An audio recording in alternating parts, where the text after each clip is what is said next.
तो पिताश्री ने कहा फिर आप अवगुण बता दीजिए, क्या क्या अवगुण है।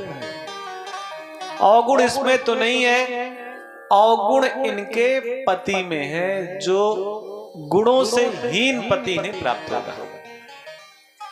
अब यहां पर जो बाबा बता रहे हैं, अगुण अमानु मातु पितु हीना,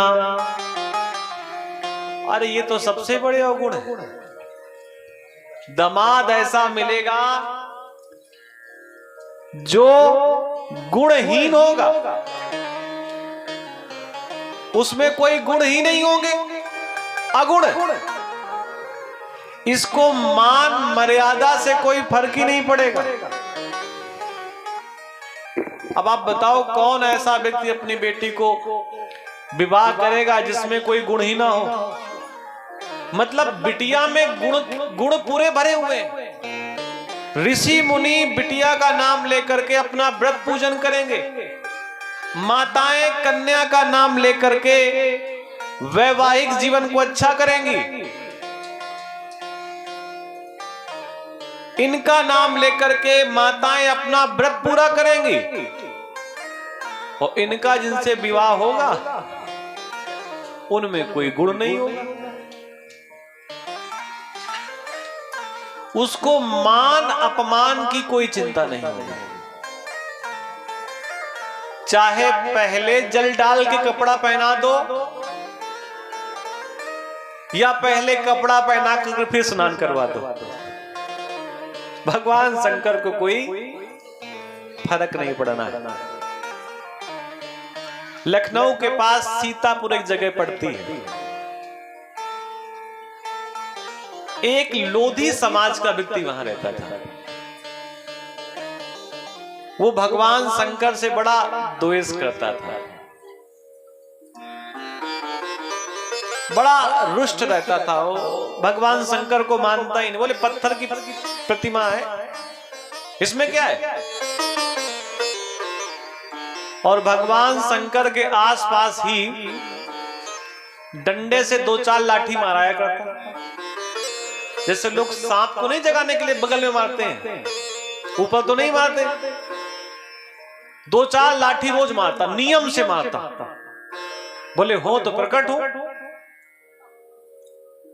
एक दिन क्या था, और ऐसा भी नहीं, बारिश हुई तो उसके घर के मतलब गांव के और भगवान शिव के मंदिर के बीच में पानी भर गया। लेकिन नियम था कि 2-4 लाठी आसपास मारनी है।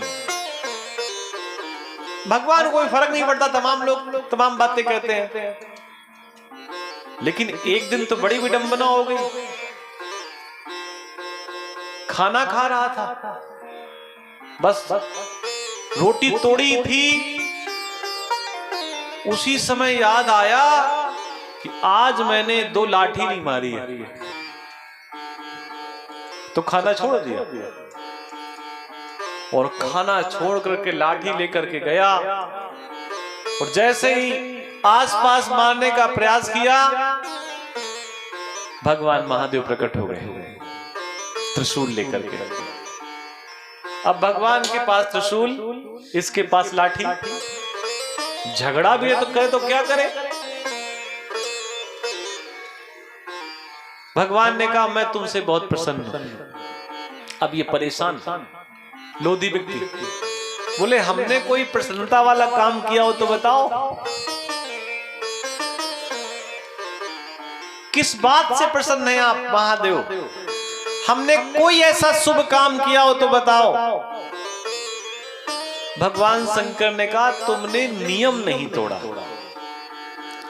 परसी हुई थाली त्यागनी नहीं चाहिए, छोड़नी नहीं चाहिए, लेकिन तुमने परसी हुई थाली छोड़ दी केवल इसलिए कि मुझे यह जानना है कि मुझ में सत्यता है कि नहीं, और मैं तुमसे बहुत प्रसन्न हूं। आप ऐसा करो, कुछ हमसे वरदान मांग लो।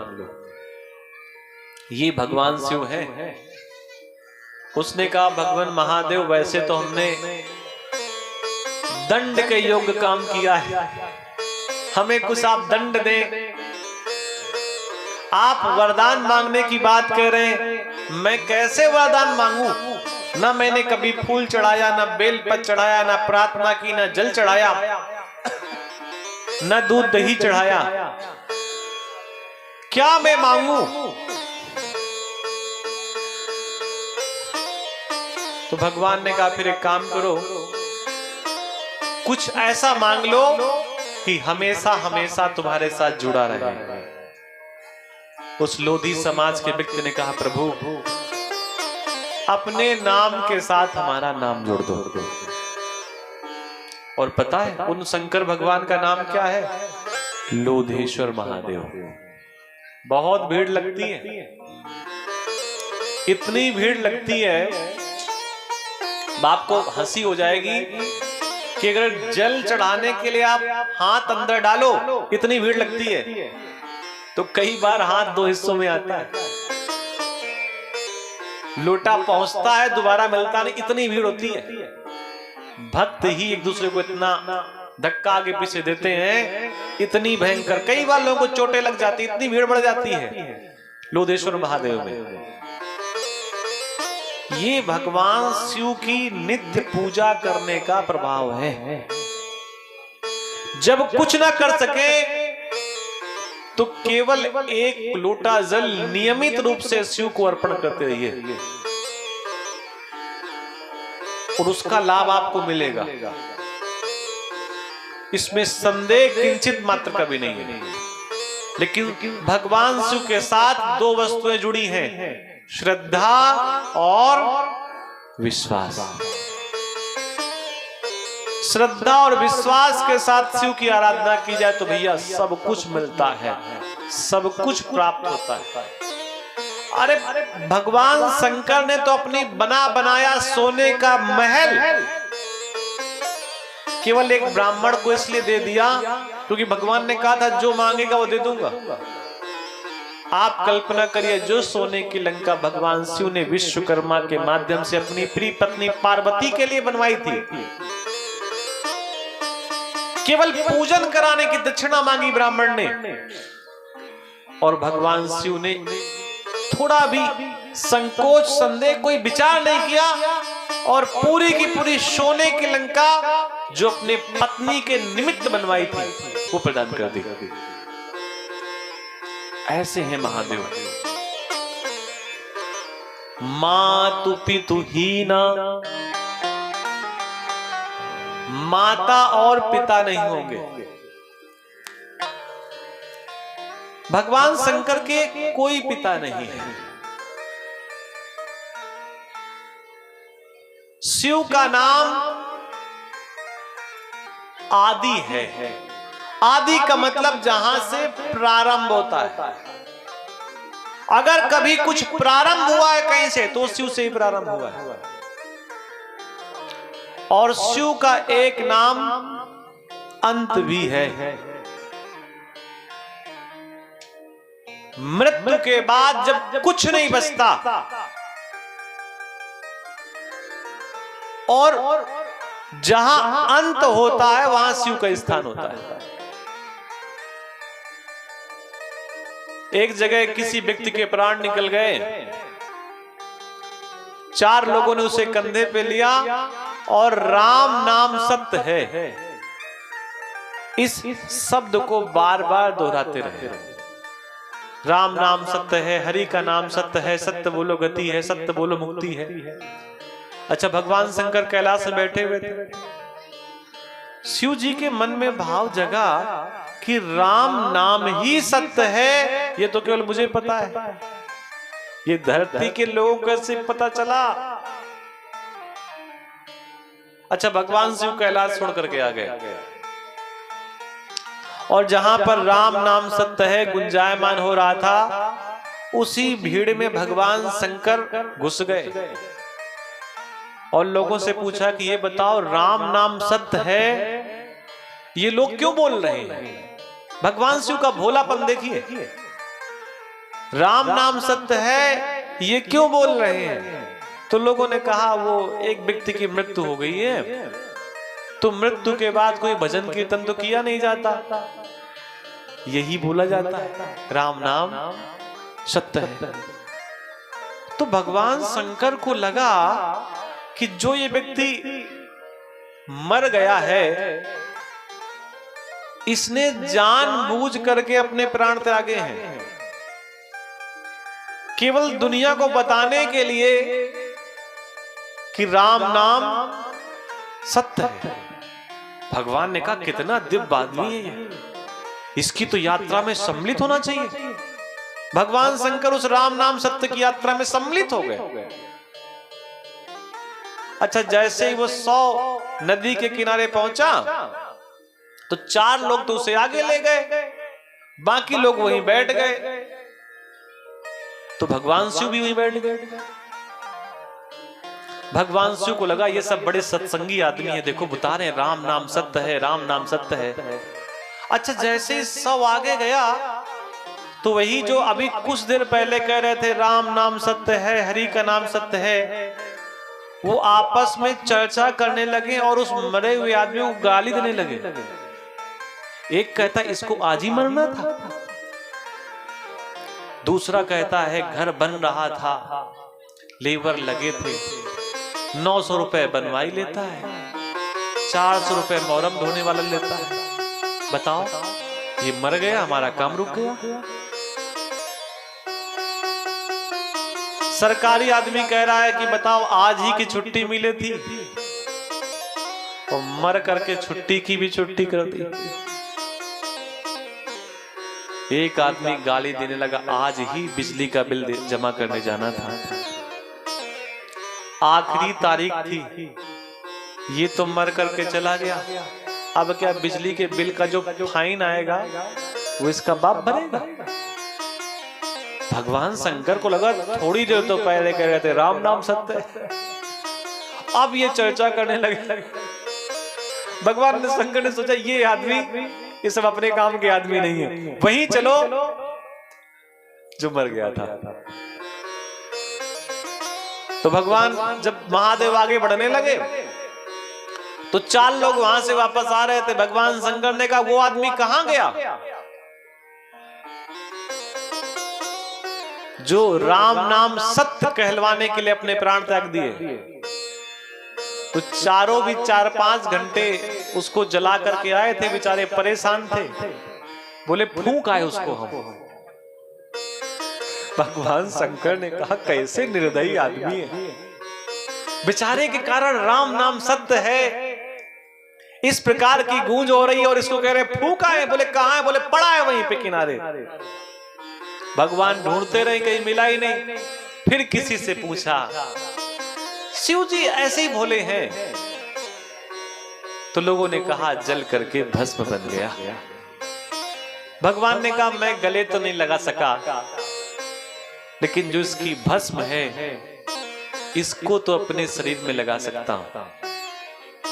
और भगवान शिव ने फिर उस मृत काया की जो बनी भस्म थी उसको अपने रोम रोम में समाहित कर लिया। और ऐसा भक्त लोग कहते हैं तभी से महाकालेश्वर में जो भगवान की आरती होती है वो भस्म से ही आरती होती है। और भगवान की शिव की पूजा में प्रमुख रूप से भस्म का उपयोग होता है। संत महात्मा लोग उसी भस्म को अपने मस्तक पे लगाते हैं जो भगवान शिव को बड़ी बड़ी है, उसी को अपने कंठ आदि हाथों भुजाओं पे लगाते हैं। ऐसे भगवान शिव हैं। आप समझिए, कल्पना करिए, महादेव क्या नहीं दे सकते। अगुण अमान मातु पितु हीना, उदासीन सब संशय छीना। उदासीन है। उदासीन का मतलब ना इसमें कोई मान है ना कोई अपमान है, मिल गया तो खा लिया नहीं तो भूखे। सब संशयहीना। संशयहीना को दूसरी भाषा में लापरवाह बोलते हैं। भगवान ऐसे ही हैं। ये किसी की परवाह नहीं करते। और इतना ही नहीं, जोगी जटिल अकाम मन, योगी बने रहते हैं। अकाम मन में किसी प्रकार की कामना नहीं है। नगन अमंगल वेश, हमेशा नग्न रहते हैं। और वेश कैसा है? अमंगल वेश।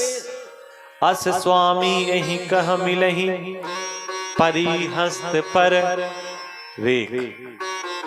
इस प्रकार की रेखा हाथों पे बनी हुई है कि इसको ऐसा पति मिलेगा।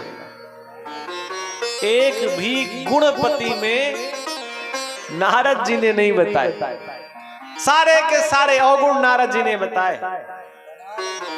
और ये सारे के सारे अवगुण भगवान शंकर में है। और माता पार्वती जब नारद जी की बात सुन रही हैं तो बड़ी प्रसन्न हुई कि नारद जी जो कह रहे हैं वो वही कह रहे हैं जो मेरे मन में है। लेकिन आप कल्पना करो, मैना, माता मैना ने कहा, देव ऋषि हो सकता है आपकी वाणी असत्य हो जाए। पर्वतराज हिमालय ने कहा, झूठ न होए देव ऋषि बानी। ये ऋषि कोई ऐसे नहीं है, ये देव ऋषि हैं और इनकी वाणी झूठी नहीं हो सकती। लेकिन इस प्रकार की आपने बातें बताई हैं, अरे कुछ तो उपाय होगा। कहे मुनीस हिमवंत सुन, जो विद लिखा लीलार। देव तनुज नर नाग मुनि, को न मेटन हार। आपके मस्तक की रेखाओं में, हाथ की रेखाओं में जो कुछ लिखा है उसे कोई मिटा नहीं सकता। लेकिन भावी मेट सके त्रिपुरारी। ब्रह्मा के लिखे हुए को कोई मेट नहीं सकता, लेकिन ब्रह्मा के लिखे हुए में अपना लेख कोई लिख सकता है तो महादेव। कितना भी बड़ा मृत्यु का संकट क्यों ना हो, अगर शिव चाहे और महामृत्युंजय मंत्र का जप भी हो जाए तो मृत्यु के संकट से भी व्यक्ति दूर हो सकता है। ये शिव की कृपा का प्रसाद है। जे जे बर के दोष बखाने, ते सब शिव पही में अनुमाने।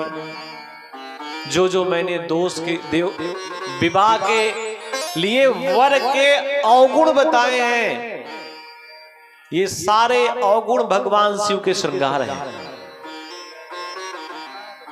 ये सारे के सारे अवगुण भगवान की शोभा देते हैं।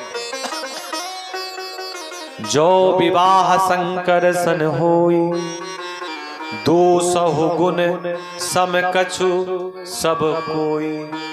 अगर इनका विवाह शिव के साथ हो जाए, इनका विवाह महादेव के साथ हो जाए, तो जितने मैंने अवगुण बताए हैं ये सारे के सारे अवगुण दूर हो जाएंगे और वो सब गुण में ही परिवर्तित हो जाएंगे।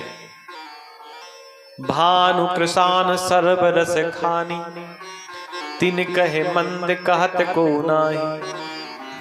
जब सूर्य का प्रकाश निकलता है तो भुवन भास्कर सूर्य सब जगह से जल को अवशोषित करते हैं, नदी से भी, नाले से भी, गंदगी से भी, तालाब से भी, पेड़ से भी, पौधों से भी।